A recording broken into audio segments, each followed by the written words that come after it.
When you're shopping online, it can be harder to deal with problems compared to shopping in person. But there are a few things you can do that will usually help. If you've purchased something online and aren't satisfied, start by identifying exactly what went wrong. Is it the wrong item?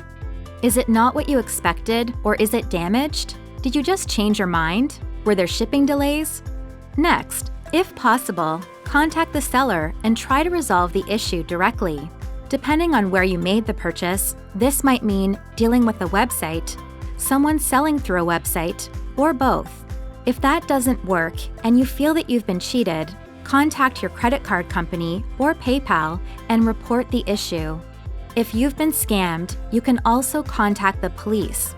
You should also report the incident to the Canadian Anti-Fraud Centre. For more information on online basics, check out the other videos in this series. Visit our website at telus.com/wiseonlinebasics.